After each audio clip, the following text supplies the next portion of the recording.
הדמעות מלוכות, כמו מקווה המים המלוכים, מים התיכון, אוקיינוס זה מלוח, נכון או לא?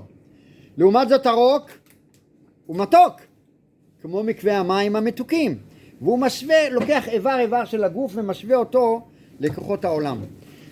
עכשיו, למה הקדוש ברוך הוא ברא את האדם שהוא כלול מכל הכוחות? הרי כתוב, הווה אז נמר, הנה אתם אומרים, קהל כנשר, רץ כזבי, גאור כנר, אתם אומרים. למה? שאם האדם מתעלה בעבודת השם, הוא מעלה את כל הבריאה. ואם חלילה הוא פוגם, הוא מוריד את כל הבריאה, ואז כל הברואים מתפללים עליו. גם, נכון, יש לנו פרק שירה, מה שרים הצמחים, מה שרים, נכון? יש פרק שירה. אז כל הבריאה מתפללת על האדם שיחזור בתשובה ויתקן את עצמו. למה הדבר דומה? המצורע, נכון, היו מרחיקים אותו לחוץ 3 מחנות, נכון? מחנה כהונה, מחנה לוויה, מחנה ישראל, וכתוב תמה תמה יקרא. הוא אומר על עצמו, אני תמה. למה הוא אומר על עצמו שהוא תמה? כדי שיתפללו עליו. א', זה תיקון, הוא הרי סכסך בין אנשים, נכון? והוא הפריד ביניהם. ראובן ושמעון היו חברים טובים. הוא בא לראובן ואומר, אתה יודע מה שמעון אמר עליך? לא. אתה יודע מה? לא רוצה להגיד. לא, מה הוא אמר? תגיד. אתם יודעים את ה... ואז הוא אומר לו, כן? ואז מה קרה? הפריד ביניהם. אתה הפרדת ביניהם? מידה כנגד מידה. לוקחים אותו ומפרידים אותו מחוץ 3 מחנות. ולכן הוא מכריז תמה יקרא כדי שיתפללו עליו, כן? שיתקן. אז זה הרעיון למה הקדוש ברוך הוא ברא את האדם מכל הבריאה. זה לגבי הזוהר, פרשת שבוע והלכות. בכבוד. אנחנו כל דבר לוקחים משהו כדי שנספיק.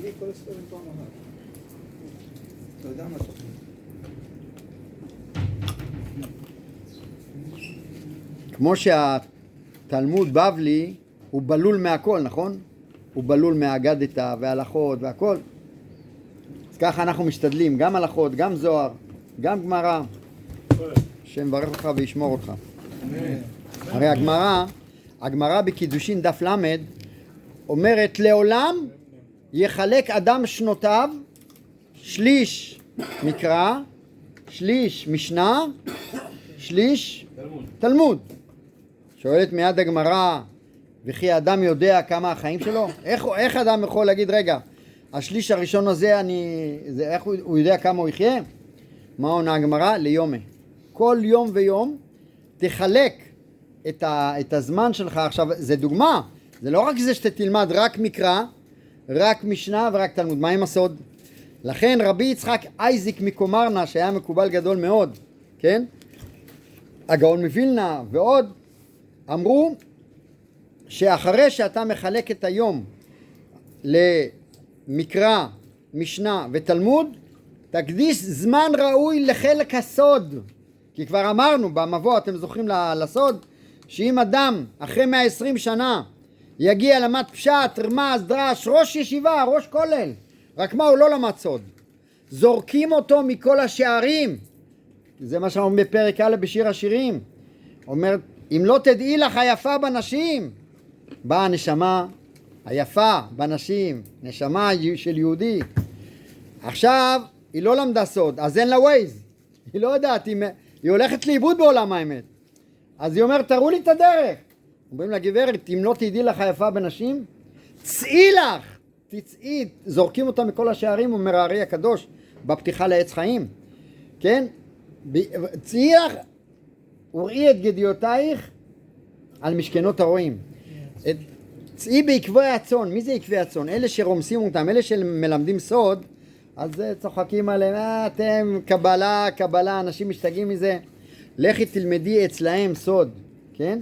אז לכן אומר רבי יצחק אייזיק מקומרנה והגאון מווילנה ועוד אחרים, שצריך גם להקדיש זמן ראוי לחלק הסוד. לא מדובר בקבלה מעשית חס ושלום, מדובר לקרוא זוהר, אפילו אתה לא מבין. תקרא, תגרוס, למה הזוהר יש לו כוח לתאר את הבן אדם. נכון, נכון, כן, כן, מצוין, אבל אל תסתפק בזה רק. כן. תראה מה זה, אני פתחתי בלי לתכנן, מה נפתח לי? הנושא שלמדנו בסייעתא שמיא. תסתכל מה זה. מי שאכל פחות משיעור כזית ויצא לחוץ וחזר והשלים אכילתו לכזית, מדובר בפירות, ירקות, הכל מצטרף לחיוב ברכה האחרונה, ובלבד שלא שעה יותר משיעור אכילת פרס מתחילת אכילתו עד סוף אכילתו. כן? זאת אומרת, הוא צריך לאכול את זה שיעור של כזית, שזה היום בערך 28 גרם. יש אומרים שזה הולך לפי נפח, וזמן של פרס. שולחן ערוך אומר כמה זה פרס? 4 דקות. כמה הגאון מווילנה אומר 2 דקות, והרב עובדיה כותב ממוצע 7.5 דקות בערך. אז תוך כדי אכילת פרס, אז מתחייב ברכה אחרונה. מי שברך על פרי ולא טעם ממנו כלום, הוא ברך על פרי ולא טעם ממנו כלום, והוליכו למקום אחר בשתיקה, יש אומרים שצריך לחזור ולברך שנית, שהשתיקה מהווה הפסק, כיוון שלא טעם במקום שברך, ויש אומרים שאינו חוזר לברך, כיוון שהוא תופסו בידו, כאילו אין היסח הדעת, כי כל הרעיון הוא, ההפסק זה חלילה שיש היסח הדעת. אם יש היסח הדעת, אז אתה כבר תברך שוב, אבל אם אתה כל הזמן מחזיק אותו ביד, אז כאילו אין היסח הדעת. מה? אבל הוא צריך לאכול. זה נכון. אמת, אבל אתה רואה שנחלקו על זה. זאת אומרת, ויש אומרים שאינו חוזר לברך כיוון שהוא תופסו בידו והולך עמו. וכל זה כשהוציאו מן הבית לחוץ. אבל מחדר לחדר אין צריך לחזור ולברך. ומי הוא לכתחילה יש להיזהר שלא לעשות כן אפילו מחדר לחדר. כי הרי הגמרא מגדירה בית מה? חדר. המושג בית בגמרא זה חדר. אם עכשיו אתה נמצא בחדר, אכלת, והלכת לחדר אחר ולא השארת, כאילו מישהו לא נשאר שומר, או אתה לא צריך להיות לו שומר, מספיק שמישהו יושב על השולחן, זה נקרא כאילו שומר, אז אתה אחר כך צריך לחזור ולברך, זה בעייתי. אפילו שאתה באותה דירה, כן? כי המושג של בית בגמרא זה חדר, כל חדר זה נקרא בית. אבל פה הוא אומר, כשזה אצלך ביד, ואתה עובר מחדר לחדר, פה יקל לו שאתה לא צריך לברך. עוד הלכה. וכן, מי שברך על סוכריה או מסטיק שיש בו מתיקות, כן? ויצא מביתו לחוץ, והסוכריה עדיין בפיו, אין צריך לחזור לברך אפילו הולך דרך ארוכה, כי זה עדיין בפה שלו, כן? ולא עוד אלא אפילו אם לקח עמו כמה סוכריות בכיסו, ולאחר שיסיים אכילת הסוכריה, שזה חידוש, שימו לב, ולאחר שיסיים אכילת הסוכריה שבפיו הוא הולך כבר כמה קילומטרים, רוצה לקח עוד מהסוכריות שבכיסו, אין צריך לברך שנית על הסוכריות הנוספות שאוכל, כל שבעת הברכה היה בדעתו לפתור כל הסוכריות שאיתו ושהוא מתכוון לאכול אותם. ברכה האחרונה על סוכריה לא צריך? לא, אין לך פה ברכה אחרונה. גם כן, אין שיעור גם כן, ואתה מוצץ אותה, שוב, אין שיעור, נכון. טוב, פרשת וירא. הגענו לפרשת וירא. וירא אליו אדוני באלוני ממרא. למה? מה אכפת לנו איפה הוא התגלה אליו? מה אתם רואים? אלוני ממרא. למה דווקא באלוני ממרא? למה כותבים לנו? הרי התורה מדקדקת על כל מילה. איך אנחנו יודעים? מאדם הראשון עד נוח 10 דורות. זה הוליד את זה, חי כך וכך, דפדף. זה הוליד את זה, חי כך וכך, דפדף. נכון או לא? מגיע לנוח, אדם חשוב, צדיק, מרחיבים את הדיבור עליו. מנוח עד אברהם 10 דורות. זה הוליד את זה, חי כך וכך, דפדף. זה הוליד דפדף. מגיעים לאברהם, חשוב, כמה פרשיות, נכון או לא? למה אומרים לי פה וירא אליו אדוני באלוני ממרא? נו? יפה מאוד, רש"י אומר את זה. היו לו, כן, 3 רעים, נכון? ענר, ממרא. יפה, אז אשכול וענר יעצו לו לא לעשות את הברית. אמרו לו, תשמע, יהרגו אותך ואתה מסכן את עצמך ופה וזה. היחיד שאמר לו, אם הקדוש ברוך הוא ציווה אותך, תעשה, אל תפחד, ממרא. לכן דייקה התגלה אליו שם. כן? והוא יושב פתח האוהל כחום היום. אומרים שביום הזה הקדוש ברוך הוא הוציא חמה מן הרתיקה. אתם יודעים מה זה חמה מן הרתיקה? פירושו, לא, זה הרי השמש מה המרחק של השמש מאיתנו? מי יודע? כמה מיליוני קילומטרים? רוצה לשמוע תשובות. כמה? מיליוני קילומטרים, מה? מיליוני קילומטרים? שלמה, בשביל מה שאנחנו לך לאוניברסיטה. 150 מיליון קילומטר. כן, אבל זה שנות אור, זה לא... לא, זה לא שנות אור. שנת אור, מה זה שנת אור? מהירות האור, מי יודע מה מהירות האור? מה מהירות האור? חבר'ה, למדתם בתיכון, לא? אני למדתי... 300,000 קילומטר בשנייה. 300,000 קילומטר בשנייה. שנת אור, אז תכפיל את זה בדקות ובשעות, בימים ובשנים. ו-365 יום. אבל 150 מיליון קילומטר, עכשיו שימו לב, זה מרחק עצום. ואנחנו מרגישים את החום בקיץ, נכון? עכשיו, אם השמש הייתה קרובה אלינו ב3%, מה היה קורה לכדור הארץ? נשרף. אם היא הייתה רחוקה מאיתנו ב3%, מה היה קורה לכדור הארץ? מי מחזיק, תגידו לי, מי מחזיק את השמש שזה פיצוצים גרעיניים אינסופיים? זה פיצוצים כל הזמן. מי מחזיק אותה באותה נקודה, תגידו לי? השתבח שמו לעד. עכשיו יש עליה שכבות. פה הוציא חמה מנרתיקה, היה חום אימים, אולי... יש נרתיק לשמש. יש נרתיק, ודאי. יש במדע גילה כן, כן, כן. שיש אכן... וגם כדור הארץ יש לך שכבת האוזון, שמסננת את הקרניים השליליות, כן? שסוגר את ה... כן. עכשיו, פה מה אנחנו לומדים? ויסיינה, וירא והנה 3 אנשים ניצבים עליו, וירוץ לקראתם, שימו לב, בן 99, יום שלישי למילתו, זה כאבי תופת, ובהתחלה, שולח את, כתבתי על זה איזה דרשה בשירת עובדיה, בספרי בסייעתא דשמיא, בהתחלה הוא אומר לאליעזר, לך תחפש לי אורחים. עכשיו תבינו, אליעזר צדיק יסוד עולם, הוא אחד מ10 שזכרו להיכנס בגופו לגן עדן, נקרא דמשק שהיה דולה ומשקה מתורת רבו. אז במסירות נפש הוא הולך ומחפש ביום הזה, בחום הזה, שאפשר למות. הוא אומר, לא מצאתי. מה עונה אברהם? הוא נאנח, הוא אומר, אין אמונה בעבדים. הוא יוצא מהאוהל, עומד, איפה? הקדוש ברוך הוא ראה שנגרם לו כזה צער, כבר לא, למה הקדוש ברוך הוא הוציא חמה מנרתיקה? כדי שלא יהיה אורחים, כדי שהוא יושב בבית, תנוח. אבל הקדוש ברוך הוא ראה שהבן אדם הוא יותר סובל שאין לו אורחים, בכלל הוא לא מרגיש עכשיו מהסבל שלו של המילה. שלח לו את 3 אנשים. ואז מה כתוב? וירוץ לקראתם מפתח האוהל.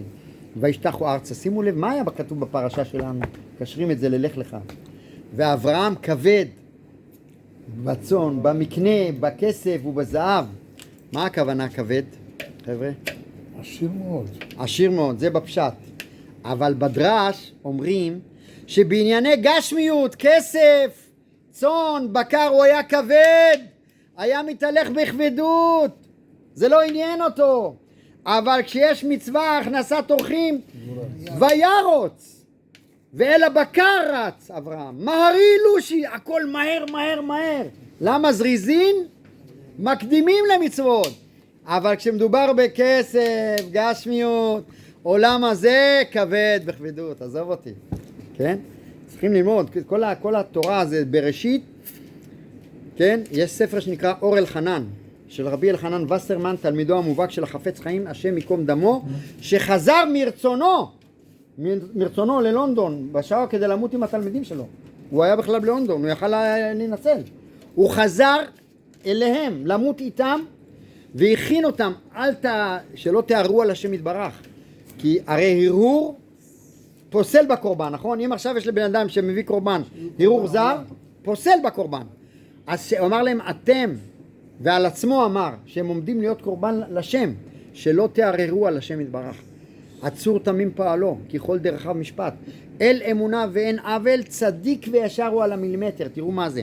אז הוא כתב בספרו אור אלחנן, הרי התורה הייתה צריכה להתחיל מספר שמות. החודש הזה לכם, ראש חודשים, לשמות, כי זה המצווה הראשונה שעם ישראל קיבל כעם. אז מה זה ספר בראשית? מעשה אבות, סימן לבנים. זה כתוב, ראשית חוכמה יראת השם. קודם כל אנחנו לומדים יראת השם, ואיך דרך ארץ לומדים מהאבות הקדושים. אז פה אנחנו לומדים איך מתייחסים למצווה. ומה כתוב? הקדוש ברוך הוא בא אליו לבקר אותו. תארו לכם, הקדוש ברוך הוא בא לבקר אותנו, אם הבבא סאלי יבוא לבקר אותנו בחלום, איזה זכות תהיה. פה הקדוש ברוך הוא מגיע אליו, אז הוא אומר לו, ויאמר אדוני, אם נא מצאתי חן בעיניך, אל נא תעבור מעל עבדיך, יוקח נא מעט מים. כן? הוא אומר לקדוש ברוך הוא, חכה, יש לי אורחים. והתורה לא אומרת שכאילו פגע בכבודו של הבורא. מה אומרת הגמרא? שגדולה הכנסת אורחים מהקבלת פני השכינה. תראו מה זה. גדולה הכנסת אורחים מהקבלת פני השכינה. כי עובדה שהוא אמר לקדוש ברוך הוא, חכה, אני רק יש לי פה אורחים. למה? והקדוש ברוך הוא חיכה. למה? כי זה הבנים של הקדוש ברוך הוא. נכון. זה גם מלמד אותנו את הענווה של בורא עולם. את הענווה! תגיד לאיזה מלך, אני כבר מסיים. איזה מלך, תגיד לו חכה רגע. או שתתעסק, אתם יודעים, המלך של קוריאה, צפון קוריאה, יימח שמו וזכרו. הגיס שלו, אח של אשתו, היה מנמנם קצת באיזה, אתה יודע, באיזה שיחה שהוא נתן הרג אותו. נתן ההוראה לאחד העבדים שלו, קח אותו החוצה, ירה בו ישר, הרג אותו. בגלל שהוא נמנם. מטורף, כן, נמנם מטורף. בסעודה. אז ברוך השם, אנחנו עם ישראל קדושים, ויש לנו, המלך שלנו, דוד המלך, שיבוא ממנו המשיח, מלך צדיק יסוד עולם, שנזכה לקבל צמח בן ישי, במהרה בימינו, נזכה לגאולה השלמה, אמן ואמן.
שמי רבה, ועלמד יברך יורתה וימליך מלכותה ויצמח ותשתמר ויקרב משכם, וחי יכול נכון חד כל בית ישראל בעגלה ובזמן קריב ואמרו אמן. יש מרוח המתברך. ושמי רבה מברך לעלם לעלמי עלמיה יתברך וישתבח ויתפאר ויתעורר ויתנשא ויתהדר ויתעלה ויתהלל שמי יחודשה ברכו נראה לנו כל ברכתה אשר אתה צמחתה ונחמתה תאמירן בעלמא ואמרו אמן.